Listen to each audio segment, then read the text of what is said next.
Hi, I'm Andrea and welcome to Productive C#.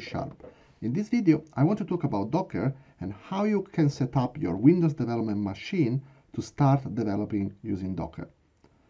So Docker is a new way of running application in a very isolated, lightweight units called containers.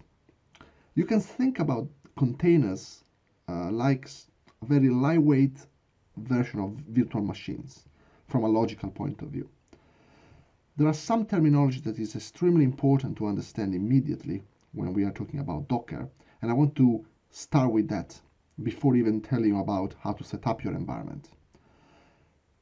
The best way to describe a container is by using the parallelism with processes. A container is effectively similar to a running process. A container image instead is like a DLL or an executable. So Docker, the Docker tools that I'm going to show you, allows you to build Docker images that are similar to building executable files, and then you can use the Docker tooling to run containers. So the containers is effectively an image that is running, and an image contains and defines what an application is and what are the dependencies of the application. Okay, so how can we start working with Docker on Windows?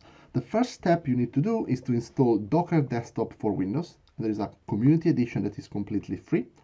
You need to have Windows 10 64 bits, and you need to enable virtualization in your BIOS and enable Hyper-V on the Windows features. So if I do Windows features, you can see that Hyper-V need to be enabled if you want to use, and container is enabled and Hyper-V is enabled. Okay. When you install Docker Desktop, it should be fairly straightforward. Follow the process. At the end of the installation, you will have on the right here on the taskbar the Docker Desktop running. You can right click on it and quickly explore what you get. So you get the version that you're running. You can go to the settings. You can decide if you want to start Docker Desktop every time you start Windows. Every time you start, you log into Windows. Another very important setting is the shared drives. You want to give your containers access to your drives. If you don't do that, you won't be able to run containers in Visual Studio, as we're going to show you in a different video. So this is very important settings to do. All the other stuff are something that you probably don't want to touch. You can configure network proxies and the daemons and stuff like that. Kubernetes, that is disabled by default. That's fairly simple. Another important thing I want to talk about is Windows containers and Linux containers. So on Windows, you can run either Linux containers or Windows containers. You can't run both at the same time at the moment. So by default, when you install Docker for Windows, you get Linux containers. You can switch to Windows container by clicking switch to Windows containers if you want. But let's stick with Linux. Also, if you want to actually use Docker and push your container images to a registry, I want to talk about that in a second, you need to create an account on Docker Hub. So if you go to Docker Hub, Docker Hub is effectively a registry. What is a registry? A registry is effectively a place where you can store Docker images. And Docker Hub is the most used repository for Docker images. Okay, so you can create an account in Docker Hub very easily, and then in your Docker Desktop you can sign in using that account. And Angela R, for example, is my Docker ID. Okay, you log in and then you're ready to go. Okay, so when you install Docker Desktop, you also get a Docker command line tool that you can use to see if you can actually use Docker. So if you type Docker in a PowerShell Windows, you will see that I have the tool installed, and you can see all the commands you can run.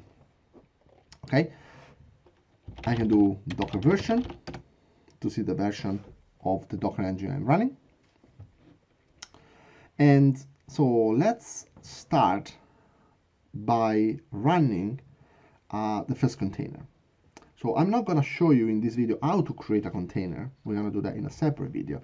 Here I want to just tell you how you can run a container that is already been published in the registry.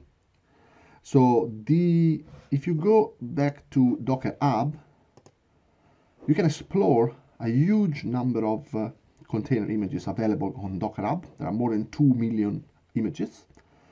One of the most popular ones when you want to start is Hello World.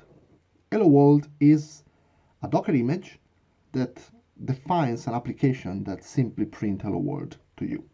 We're going to try to pull the images on our machine and run this image with Docker. Okay, so what I can do is Docker pull Hello World.